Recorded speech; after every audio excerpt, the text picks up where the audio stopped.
everybody, Sean O'Connor here from Macabre Daily. We're having a special episode where we're going to talk about the movie Cloverfield with two of the most dynamic people in their field. We have Allison Broder from the Who's There podcast. Allison, our episode is going to post in the next 2 weeks where you and I had our interview and you told everybody about what you do and how great you are at it and made me incredibly jealous, but that's coming up. Awesome. Awesome. I was wondering, I was like, did that come out? Did I miss that? Was it not I'll good? Could he not use it? No, no, no. It was fantastic. What I do like to do with that Papercut Spotlight series is I like to space them out. Okay. But, you earn the accolades because of all the things that you do for the horror community. And we'll get into it. When we wrap up the episode, I specifically want to shout you out for all the great work that you're doing. And you're turning people on to playwrights and screenwriters and authors. Speaking of authors, Sam Rebelein, who I became aware of with Edenville. And I found myself very comfortable in this horrifying place called Renfield County. And I don't seem to be able to ever leave. We've got The Poorly Made and Other Things. And then Mm, Galloway's Gospel just came out mm. in 2025. What was that, around September, October? September, yeah. Poorly Made came out in February, and because it's sort of the same character into Galloway's Gospel, I really wanted them to come out in the same year. So Galloway came out in September. And I It's a mean, if big you're not push. reading these books, ay Dios mío, please correct yourself. Fix your face and correct yourself. You have to read this world. You are one, as far as authors go, love your prose, love your stories, love your imagination, but your world building is like it's next to none. It's unparalleled. I love the worlds you create, Sam. Keep doing it. I'm going to bug you and see if we're going to stay in Renfield County with your upcoming works, but don't tell me yet. I want to be surprised at the end of the episode. Okay, I'll save it. All right. Well, the reason I got this Murderers Row together is we're going to talk about one of my favorite movies, absolutely one of Allison's favorite movies. And it turns out the movie that Sam saw that really connected him to horror. And, Sam started to feel like, okay, this is a world that I feel comfortable in. Cloverfield came out in 2008, directed by Matt Reeves, written by Drew Goddard, produced by J.J. Abrams, distributed by Paramount and Bad Robot. And I'm going to start off by asking Allison, did you know anything about the film? Because this has a very sneaky viral marketing campaign pre-release. Did you know anything about it before you saw the film? I don't think I did. I think I remember the first time I was seeing a movie and I saw that really quick trailer come up with just like the release date, maybe. Hmm. Um, but that's all that I kind of really remember knowing about it. So I Sam, don't. I saw you grabbing your head. I'm the same as Allison. I knew nothing about the film before I Oh walked my into the theater. gosh. I Do just saw the you poster and I liked it. do you now know about the whole mythos, the like Jamie and Teddy and Slusho and like the whole lore behind? I did back in the day, I did a deep dive on the Slusho lore. Same. Yeah. So I have a Slusho hat that I've had since 2008, and it's pretty grimy at this point, but it's my favorite hat. But yeah, I got deep into the lore when the movie was coming out. I remember it was before Transformers in the summer of 2007, and they Hmm. dropped the trailer, and at the end, it was just like 11808. And so everyone online was like, is this a code? Is it the date the movie's coming out? What is this? Um, and I was listening to podcasts of theories and shit, and like picking apart things that were said in the trailer and extrapolating like long theories about them. And it got very deep for like 6 months, and through that found like Blair Witch Project and other found footage movies that became very big for me as a horror fan and author. But Cloverfield was the thing that started it all. Well, can I ask you two a question? Because I kind of miss those days, and maybe I'm missing the boat because maybe there are films that are out there now where you can really dine out on the lore and get invested in it pre-release. I I don't. see it now. And I really miss those days where you can get captivated by a film, like you said, Blair Witch Project. I missed the boat on Cloverfield. And, now, it's like I have incredible FOMO because of it. But I kind of loved back in the day when you could really get so hyped for a film before it came out that you were like vibrating when you were waiting online to go into the theater. Is there anything like that now?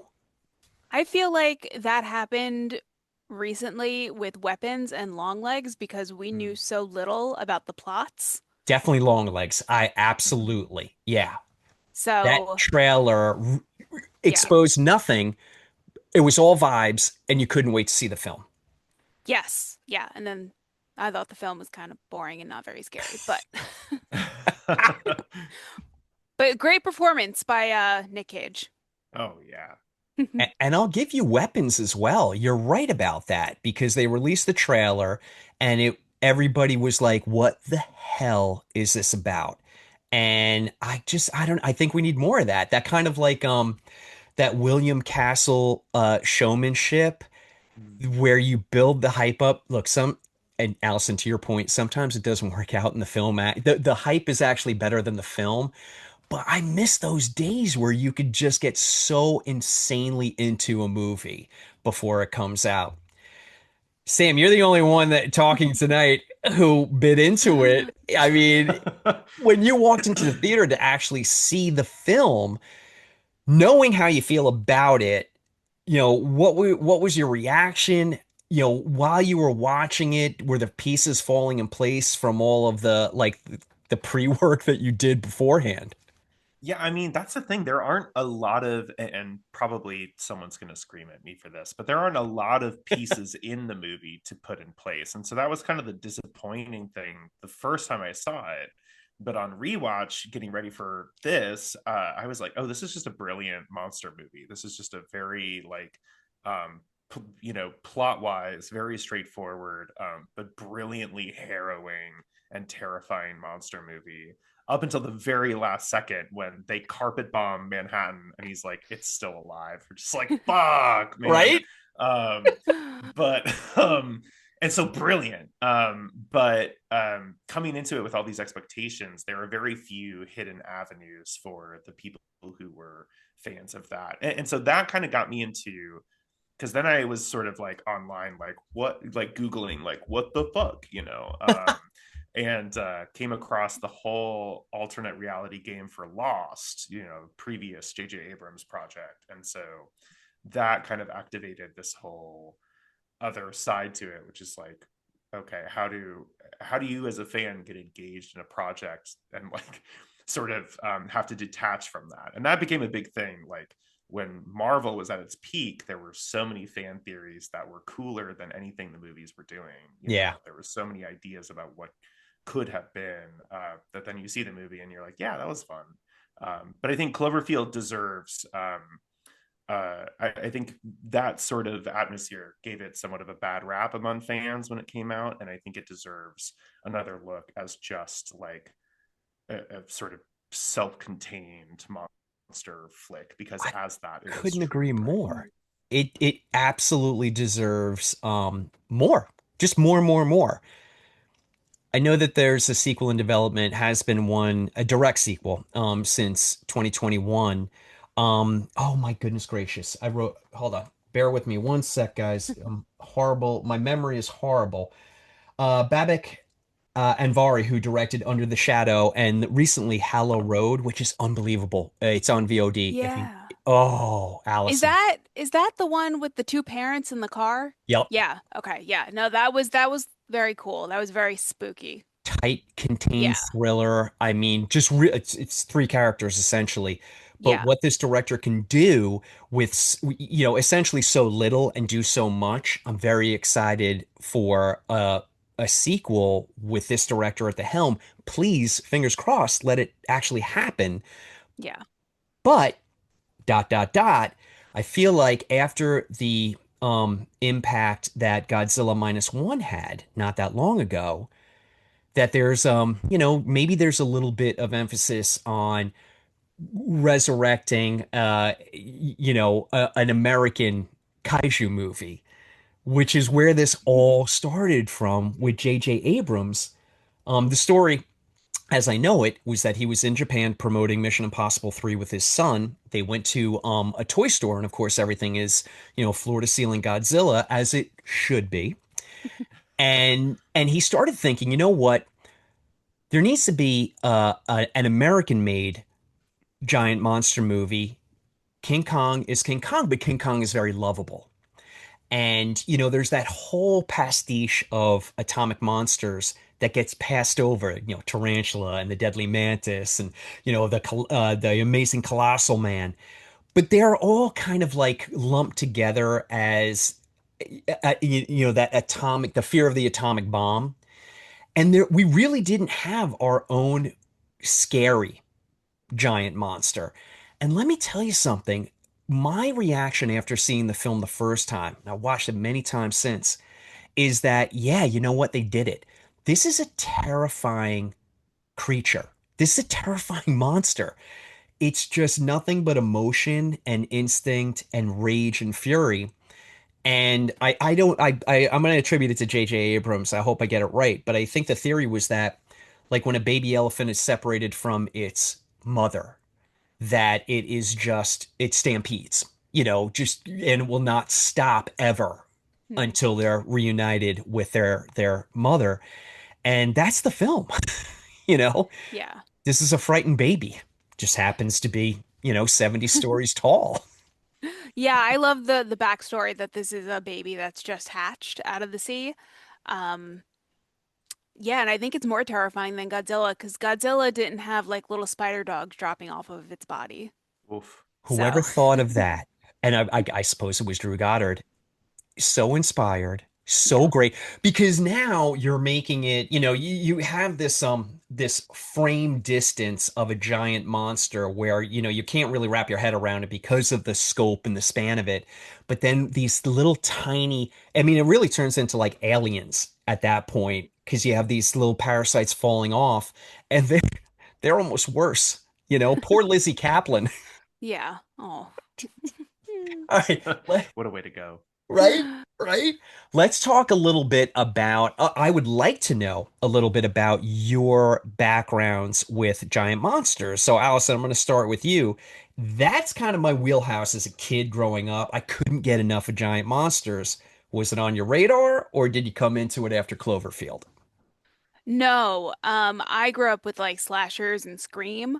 Okay. Um, I don't really think big monsters are like my thing now. I don't really go out to watch them. I like this one a lot because it takes place in New York City and it's found footage. It's your backyard. Um, Yeah. yeah, I was just looking. This is my ticket stub from when I saw it at the um a movie theater that is still there. It is one of my favorite. It is 7 blocks from the Time Warner Center, which is where they're going towards with the building that's fallen over. Mm-hmm. Whoa. So I got out of the movie and I'm like, is it still there? Okay. We're good. Yeah. So, Sam, what about you? Giant monsters growing up or no?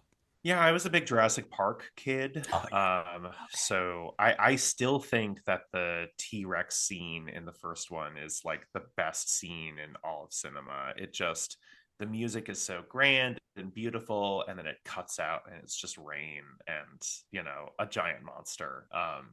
So yeah, I don't know, Jurassic Park, and then I've always loved monsters, but no like big. I was never a big Godzilla guy. I did love King Kong, actually, now that I think about it. I was very into Peter Jackson's King Kong when that Oh was yeah. coming out. And that had a deep sort of like, not lore, but a big like sort of big treatment for its fans. There was the PS2 game that I played. There were a couple like different novelizations and a book full of like designs and art for the world that didn't get used. So like 200 pages of weird creatures that they came up with that they never got into the film. So again, those were my big things before Cloverfield. Of can I just pop in to say I totally course. forgot about Jurassic Park. I'm a huge Jurassic Park fan. I just found the first movie on VHS for $3 at a thrift store the other day. Whoa! Oh, Um, Wow. But I think my parents probably still have all the VHSs, but I don't know. I haven't asked. Yeah. But yeah, no, I love Jeff Goldblum. I love anything he's in. So yeah, I love those movies. And yeah, Oh, my well, dad, my dad is still like, those are not horror movies. And I'm like, have you watched were you watching the same movies I was? Allison, you're gonna love this. I hope you remember the Ziegfeld Theater? Yes. I saw Jurassic Park at the Ziegfeld, which was the largest screen in Manhattan. It was opening weekend. It was just like it's one of those movie experiences that you close your eyes and you can relive it, like the sights, the sounds, everything. Hmm. I've never been with an audience that connected more with a film. I mean, Hmm. I saw Jaws when I was 6, but I was too young, and I'm sure it was the same experience. I mean, you're talking about Spielberg, he knows how to dial in an audience, but it was just like the air was electric, and everybody left the theater and got onto the street and was like, you know, let out a collective breath, Yeah. and then immediately was like, how the hell do I get back in there to see it again? Yeah.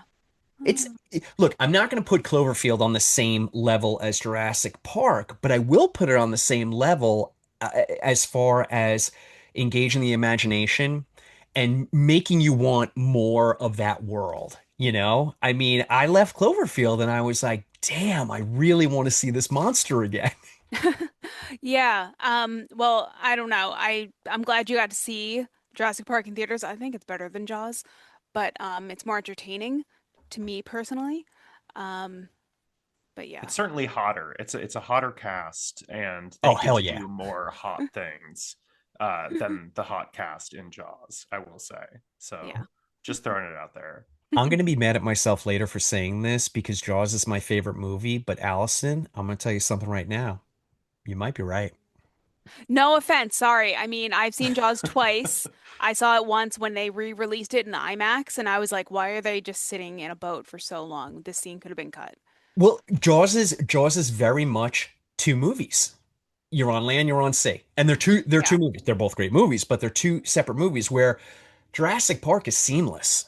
You Yeah. can kind of you can jump in anywhere with Jurassic Park and you're just like, "Oh, all right, I'm in. Yeah. Take me wherever the hell you want to take me." You know, I don't want to make this a Jurassic Park episode, but I have to ask both of you, where is the point of diminishing returns? Which sequel? Or is it just the original and then the steep drop off? I love Lost World because I like Julianne Moore a Oh, she's lot. great. Yeah. And it focuses more on Jeff Goldblum a little bit.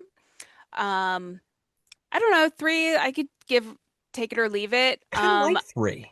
The I Jurassic like World three. movies, I really like the first one that they put out. The second two, they're entertaining. I don't know if I really remember them, but they can just keep taking my money for as long as they want to put out these movies. Same. I don't really Yeah. care. Yeah, same. Sam, I thought Rebirth was not great, but I will be there opening day for right? as many as I can. I mean, that's Um, the thing. They have our number, don't they? yeah, and I think the thing with so I like all three of the OGs, and the Jurassic World ones. I think this first one's pretty good, second one very bad, third one okay. When they bring back some of the OG cast, Yeah. um, but when I saw Rebirth, the beginning couple scenes where they're meeting the team, there's no movement in them whatsoever, None. and they're like sitting still in a museum on a boat, whatever.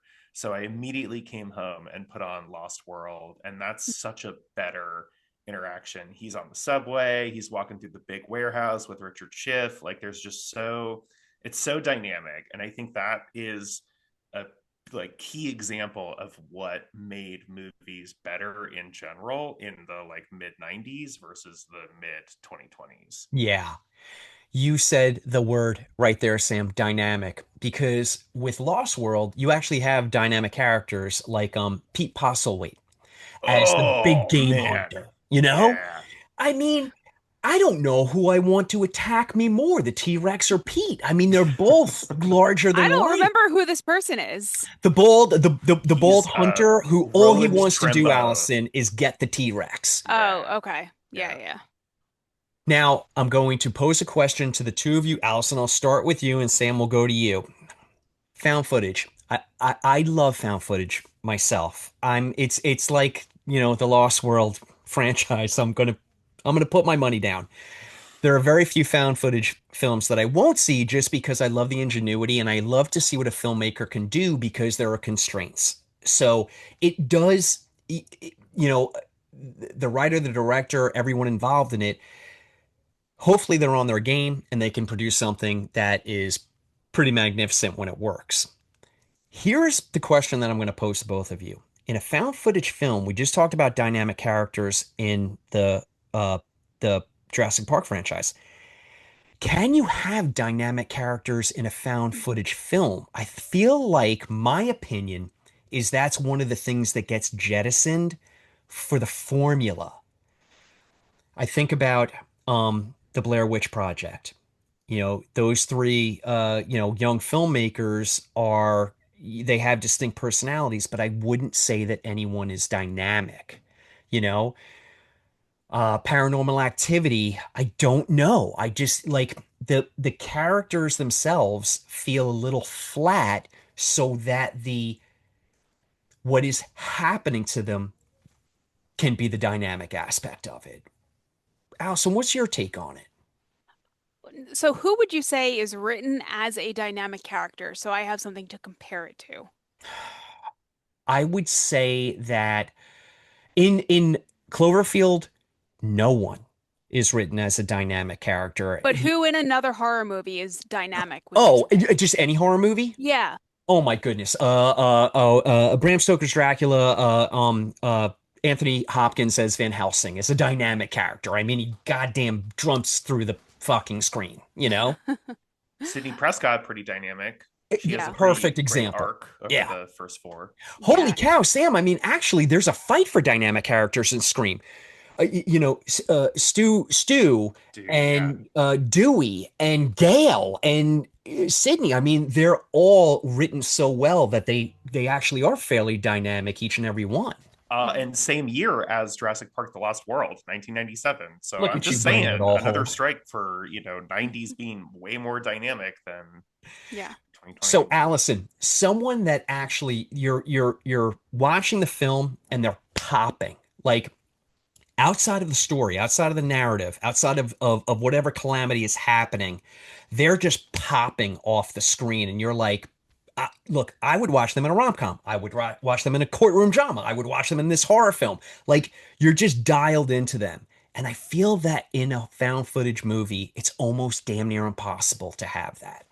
Well, yeah, because you're only seeing from one character's perspective, pretty Great point. much. It's a great point. So, yeah. I don't know if I've ever had an actor jump out at me on a screen like that. I don't think I watch movies in that way. Okay. Um, Oh, wait, can I challenge you with that? What about The Ring? What about The Ring? what I Uh like about The Ring is the mystery of it. okay. It's what I really liked about Shelby Oaks. There was a mystery about what was going on, and in The Ring, Mm. you're trying to figure out the backstory of the tape and like how to beat it. So that's why I really liked it. I mean, the kid that plays Aiden is so creepy, and he's actually kind of comical when you watch it nowadays. And then Naomi Watts is great. Brian Cox is he himself before he kills himself. So, What about the oh my goodness, forgive me, gang. I forgot the ghost's name. Samara. Samara. What about Samara? Is Samara a dynamic character? I mean, it's No. terrifying when she's on screen. She's terrifying on screen. She's not dynamic. I don't look Okay. at her and go, I want to see her in a rom-com. Okay. I do. I would watch her do whatever. She's It's a fair point. That is a yeah. fair point. Her meet cute with like Annabelle or something. Oh, the lesbian love story. I love it. Yeah. Guys, we are writing a movie in real time right now. Yes. We're I'm writing right. fan fiction. So, I would die for that Right? fanfic. That sounds Sam, you're a amazing. writer. Let's go. Yeah, okay. I'll get on it. All Yeah. right, so Sam, my theory, does it hold true? Can there You be know, dynamic characters? I agree with Allison. I feel like I mean, in my little notes from my rewatch recently, My first note is relationships are essential to exposition and found footage because you're so stuck in your point of view that you Mm. need someone else to bounce information off of. But then Beth suffers from dead wife footage, is the next thing that I wrote, where they're like, she's like catching berries or whatever. It's the most like, you know, Catching she's berries? What? is okay. So that's what I wrote. Aren't they like catching? Someone's tossing berries and catching them in their mouth or Oh, something. yeah, I Yeah. remember that, but I Right. don't remember what exactly it was. Right. I mean, I'm just going off this legal pad, it's not airtight. Um, um, so yeah, I don't know. So I don't know how dynamic any of that is. And it's interesting that the point of view that we're in is HUD, which I feel like is the silly, like tongue in Yeah. cheek, like he's the Mhm. HUD. So I don't know. I don't know how any I don't know. My only other note slash thought is it also ends on Beth, which like I think sort of solidifies her as this like dead wife character. But at the same moment that you can actually see it land in the ocean behind them, which was one Right. of the big like scary fan things back in the day, and you Yeah. can see it plop into the ocean. Um, so I Beth. don't know. Okay. Love this film. I'm on record stating I absolutely love Cloverfield, but I just can't get off of it that the characters are the weakest part of the film. Beth being probably the weakest because she is like our Helen of Troy. You know, she we are going, we're on the Odyssey. We are going to traverse this hellscape with mythical giant beasts behind us and in front of us and eating us. And it it feels, it doesn't feel earned, and it doesn't feel that anyone would actually do that. Now bear with me though before the hate comments start to pile up. I get it that narratively it's interesting. That's an interesting journey, and narratively it makes sense. You have to have a driving force.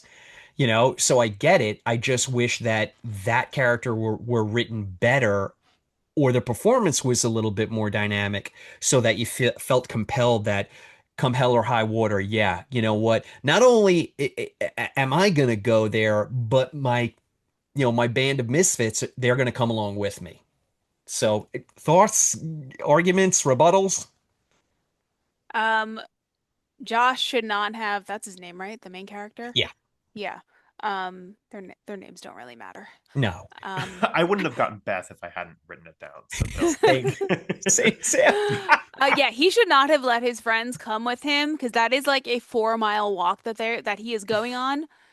Um, they shouldn't have let him go either. No, Um, yeah, sorry, I don't no. think this is what you asked.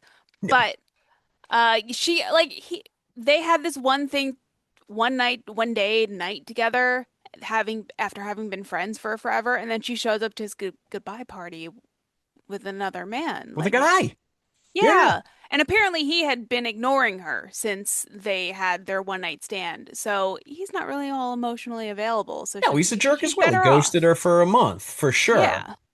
Yeah. So I get, look, that dynamic I'm fine with because it adds stakes and a little bit of drama. Um, let me slow my roll, and let me ask you guys some questions about the film.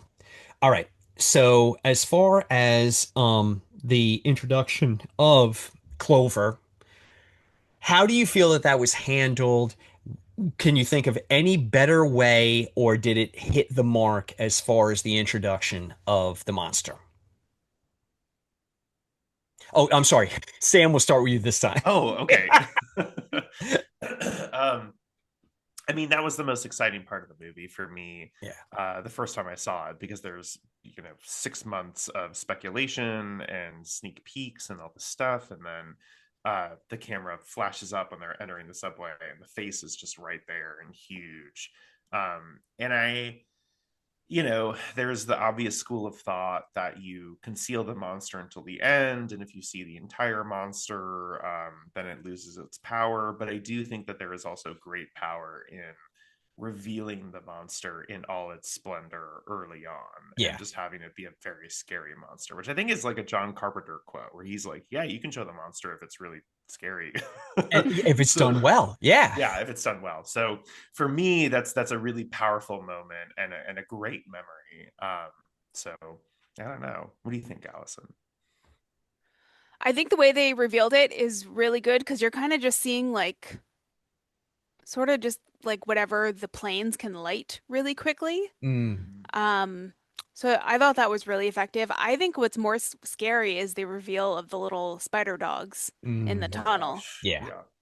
So I think they spend more time on that.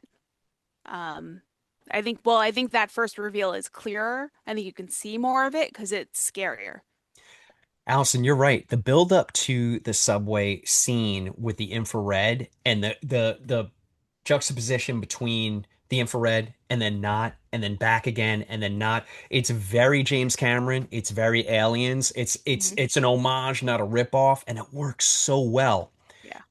I love this is where I switch gears. So I've been putting the boots to the film, about the characterization and the performances. This is where now I'm sailing because now I'm in my wheelhouse with the actual calamity and the monster goodness of this film. I think the introduction of Clover is incredible.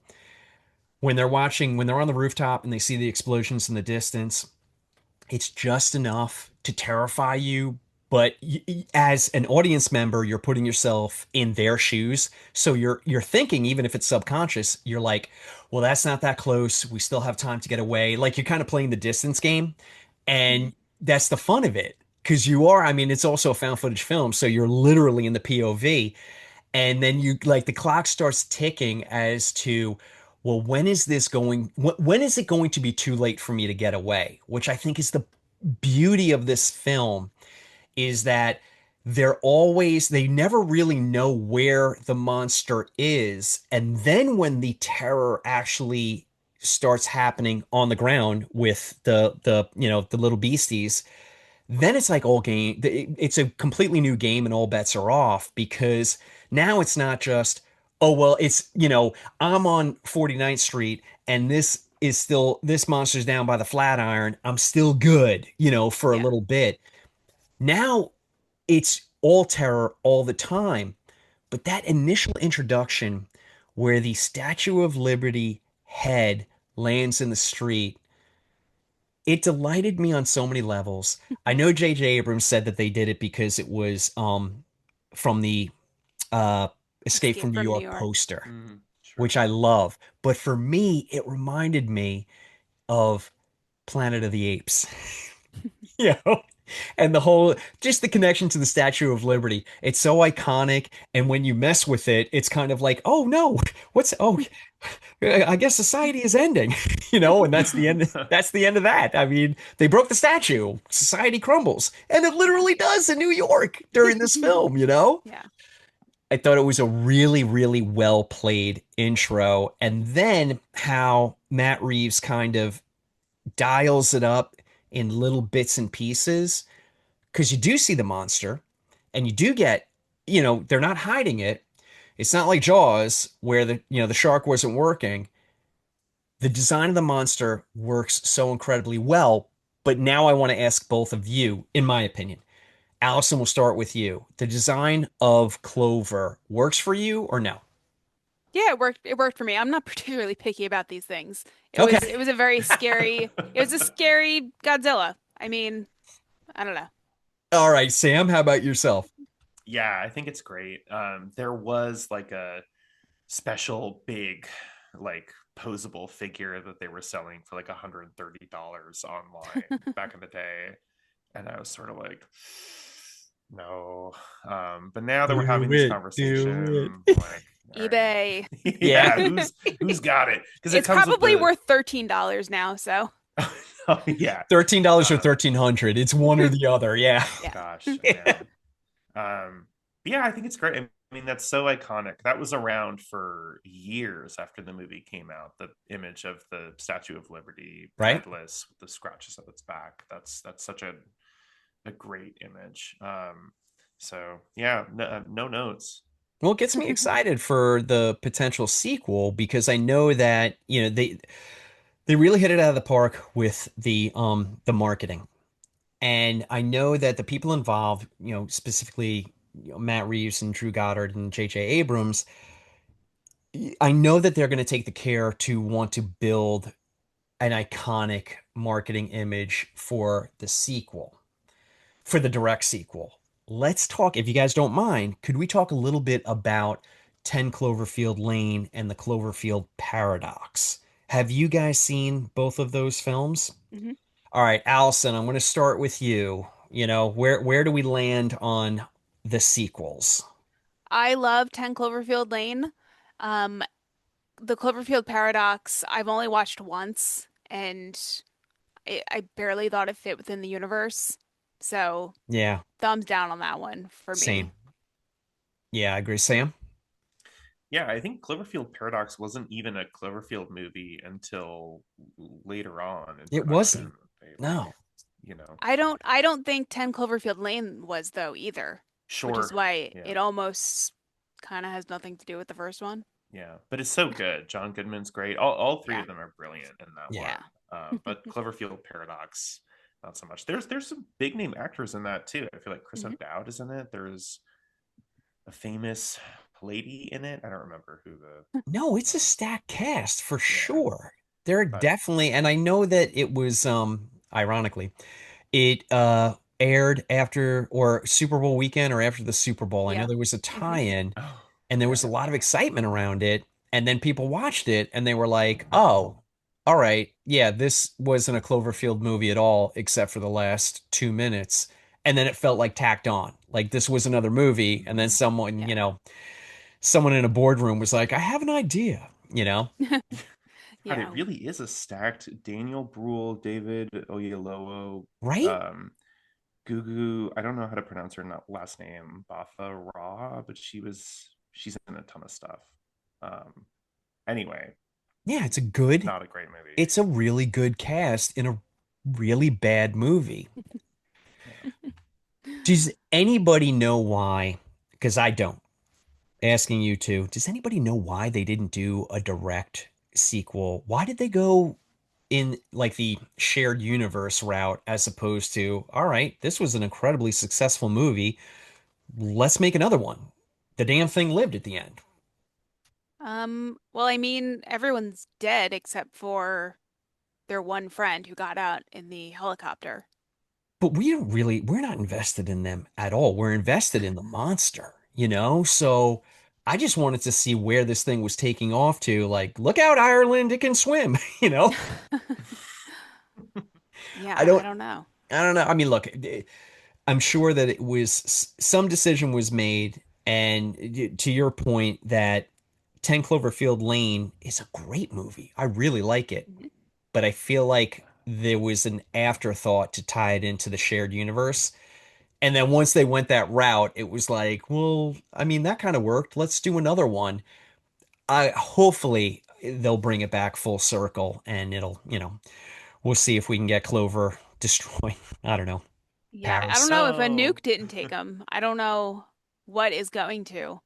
But that's what I Um, love. Like it leaves, and Sam, I mean, you're an author. This has got to spark your imagination. It just leaves it open to anything. Yeah, I'm all about the franchise. I'm always trying to make a series work. Where can it go? There is the yeah, there you got the one friend on the plane. I mean, it also makes me think of the Hell House LLC movies that I also Mm, mm, rewatched recently. That kind of follows other characters or tangents of characters through yeah. sequels. And I think the main girl from the first one, I don't remember her name, but she's pretty dynamic. She has an interesting little arc in Mhm. that movie. yeah, I'll give you And that. the guy in the clown suit who just books it at the end, who just bounces as soon as the shit hits the fan. Now he's dynamic. He's Him, definitely yeah, dynamic. him I like. Him I understand. When he Um, ran away, I felt seen. yeah, yeah. But no, I love the idea of a Clover in a different location, or even like I always hope that sequels get really wild with I would love to see a post-apocalyptic, like just flat nuclear Manhattan, and the crew who goes in with their camera 10 years later to see what's going on and What are you encounters talking like about? the mutant parasites, right? Like Fallout style. They're bigger and weirder. Who knows? That Oh, sounds like I Am Legend. Yeah, I just want to see I Am Legend. I already bought a ticket. I already bought a ticket to the movie you created in your mind just now. All right, we're gonna wrap up shortly. I'm gonna ask you two what you have planned in the weeks ahead, but I do want to wrap up the film with favorite scene. Allison, we'll start with you. I think my favorite scene has to be when they're on the roof at the party and then the explosions start to happen. Yeah, If I was at a roof party and that started to happen, I would lose my shit. And now I know, well, I would never go on a bridge if this were happening, if there was an attack of any kind. So go for the subway tunnel that's going to Brooklyn and then just run away. great advice. Yeah. Great advice. Sam? Mhm. Lizzie Kaplan exploding is the bit that sticks with me the most. The speed with which it happens, because that's like half an hour from bite to explosion. Um, Mhm. and what purpose does that serve? Do they like eat their prey better when they're exploded? Like you bite it and then they get the thing. I don't I don't know. know. I It don't know. turns I out don't know why. Sorry. I don't know why they were like rushed her to a tent when they found out she was going to explode. Does something come out of her that they have to kill? that's See, the best thing about it is that we don't know. It's Yeah. so ripe for a sequel. But yeah, I mean, poor Lizzie Kaplan, R.I.P. Yeah. The one thing yeah. they need to do with the marketing for Cloverfield 2 is nothing. They need to let us forget that it's coming so that they can just drop it. Perfect advice. Perfect advice. Just drop it. I love Yeah. it. I look, TJ Miller turned out to be so problematic in real life. I kind of Yeah. delight in him getting bitten in half these days. So that's my favorite scene. Nice. I re One other thing, I remember being so sad when I watched the extras on the DVD and I found out that they filmed most of it like on a soundstage. And then I was like, I lived in that neighborhood when they were filming. They did not do any of this. I would have heard it. Yeah, you would have So, heard and seen it for sure. You would have been incredibly inconvenienced with their yes. shooting. All right, Allison, let's start with you. What do you have coming up? The podcast is incredible. By the way, please forgive me. Did you see Paranormal Activity on stage yet? No, I'm going in 2 days to I'm DC. so excited. Okay, I Yeah. I may DM you, forgive me, but I have to know how it is. I'm so Of excited course, for you. yeah. Yeah, I'm really excited. My friend and I bought tickets in the front row, which I don't know if it's going to be too close, but hopefully not. I don't Oh, know. I Maybe think we'll be in a splash zone. those are perfect seats. Um, the episode was incredible. Again, forgive me because I suck at my job. You just had on the paranormal investigator in the latest episode. It was who did you just have on? Her name is Kat. Kat Clifford. She used to give ghost tours That's in it, Ghost Tours. Edinburgh and Victoria, and then she has an audio drama called The Entities. That's out I right mean, now. come, you have such great guests. I love it. I absolutely love it. All right, so what's coming up that we can get excited about? Today I just spoke with Darren Lynn Bozeman and Lauren Lavera about their new movie Twisted that's coming onto Twisted. VOD Whoa. Oh my tomorrow. God. Yes. So they were both so cool. I met Lauren actually like a year and a half ago when Terrifier rang the closing bell at the NASDAQ in Times Square on Halloween. Ah, Um, but Darren was so cool as well, and he had his pet lizard on his chest the entire time. So, which just seemed appropriate. love it. Absolutely love it. Matt Orozco from Macabre Daily interviewed both of them today, said the same exact thing. Mimics you. Yeah. Incredibly nice Mhm. people, Yes. just sweet as apple pie. Hmm. Oh my God. Sam? I'm the biggest Saw fan in I just first of all, my mind is blown a little bit. Um but okay, my next big thing doesn't come out for like a year. Okay. But I'm starting to push it already because promotion seems like a Herculean task these days with the amount of shit that's coming out. Yeah. So, but I'm really excited about this one. We were talking a bit about the show, but like putting love out there in any way you can these days, because the bottom line just seems to be hate and lack of empathy and all the shit, right? Yeah. All the orc shit. Um, and so any way you can put love and positivity out in the world, amazing. So this is a rom-com thriller that's like The Goonies meets The Shining, where this couple is broken up. A year later, they get invited to this mysterious game. It's like a weekend-long escape room. So they have to work together to solve puzzles and escape the game.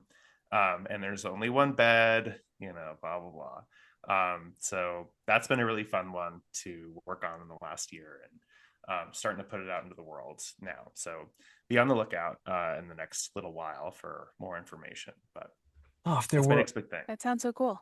if there were only a Thanks. horror site that had a dedicated literature column that could promote this work for you when it eventually arrives. Well, tell you what, they're having their publicity and marketing meeting sometime in the next couple of weeks, and from then on out we'll actually have like an official title and can like fully start talking about it. So as soon as that happens, I'll let you know. All right, cool. Cool. All right. I love Awesome. it. And I absolutely love everything that you said, especially the I'm not going to let this pass. The orc shit that permeates the world these days. Everybody find your shire, go to the shire, you know? Yeah. Have a nice, cup of mead and a nice bowl of stew and potatoes and just Yeah. be happy. You know what? And ask out Rosie, the bartender, Thank Rosie you. Kahn. Yes. Life is short. Like, What are we talking about? Lord of the Rings. Okay, yeah. So they brought back Lord of the Rings to theaters a couple weeks ago, and so I saw all three of them, not in a row, but like one a day. Okay. The extended editions, and so they've just been on my mind as like just such an airtight allegory for Where all we the are right now. angles. Yeah, Yeah. where we are now, and all the angles in which power, how people relate to power, because everyone's Okay. relationship to the ring is just a different angle of like, how do you resist power or give in to the corruption or blah blah blah. So now like my whole brain is just, are you a fucking orc or are you gonna ride for Gondor, like Hells yeah. Awesome. so I've never seen any of those movies, but I did see the Wow. musical twice in London. So Oh Allison, my I these gosh. films are waiting for you. Oh, Yeah. I Are mean, look, they? Are they really? no, I feel like I know you. I know you a little bit. I feel like I know you well enough that you appreciate an epic. I think you'll love these. I really do. Fingers Okay. crossed. Give it a All right. shot. I think my boyfriend would rewatch them with me. He was considering going to see the extended version, but he's like, they're too long. I can't. Listen, he absolutely will. At any time. I know nothing about this man, but I will guarantee that he will rewatch them at the drop of a hat. If Hell you yeah. hung up now and were like, "Oh, yeah, no, they just said on this," he would start it with you tonight. I Yeah. guarantee. You'd be It is getting to bed very sometime late. It around is quarter to 4. 8 p.m. Is it 8 p.m.? I'm You going to can bed pause soon. it. You pause But it. Watch the first hour, and then I have a friend who's a huge nerd and he loves the Lord of the Rings and he went to see it at Lincoln Center when they played through the score live. He went to Oh, go see every movie in a row oh, in one day oh, with the score oh, my played. teeth hurt. I'm so jealous. Oh my God. Oh my God. Ugh. I Oh, saw all them right. do that for Home Alone, which was pretty amazing. That's I would great. absolutely be there for Home Alone as well. I would cry. Did you cry? I don't know if I cried, but I was like, Okay. "Oh, this is so fun." Because I went at No. like the last minute, so I cry Oh, really easily at movies too, so I'm not the person to ask. I don't. I'm an ice queen. Sam, I'm with you. Sam and I are openly weeping before we even get in the theater. Yeah. I'm going to pay you two the highest compliment I can, tying it into, find your happiness and don't be an orc. Allison, your podcast brings me nothing but joy. The Thank you. preparation that you do, the professionalism in which you do it, but the fun that you have is infectious. I love each and every episode. And I just highly encourage everybody, please listen. If you look down below, you're going to see the link to listen to Who's There. And it's just a guaranteed good time. And honestly, except for Sam's damn books, there's not a lot you can say about a guaranteed good time. Sam writing about Renfield County, scaring the pajama pants off me, and I can't get enough of it. You've created a world that terrifies me, no joke, but I never want to leave, and I just thank you for that. To find a place like that and to find writing so goddamn good, I look forward to each and every book that you write, and I can't wait for this new one. So, I mean, Thanks, a man. year? A year? Yeah. Seriously? And it's going to be a relatively standalone bit. It doesn't take place in Renfield per se, but That's there are okay. I can leave for a nods. hot minute. I'm good. There's, we're building the world. When they do the Stephen King map of all the Rebelein books, they'll all plug in. We're making it happen. That's all All I right. want. Good, because now I'm going to be looking for that little nugget that's going to tie me in. I'm going to be looking for that. Yeah, give me that nugget. Give me the nugget. What You are we two are talking about? fantastic. Can't thank you both enough. We love Cloverfield. If you haven't watched Cloverfield, watch Cloverfield. It's a great movie. Um, Allison, this is the second time you've been on. Sam, this is the first. Will you promise you'll both come back? Of course. Yeah. Oh yeah. Fantastic. All right. Guys, go have a great night. I'll talk to you both soon, okay? Thank you. You Thanks. got it. Take care. Go Bye. watch Lord of the Rings right now. No.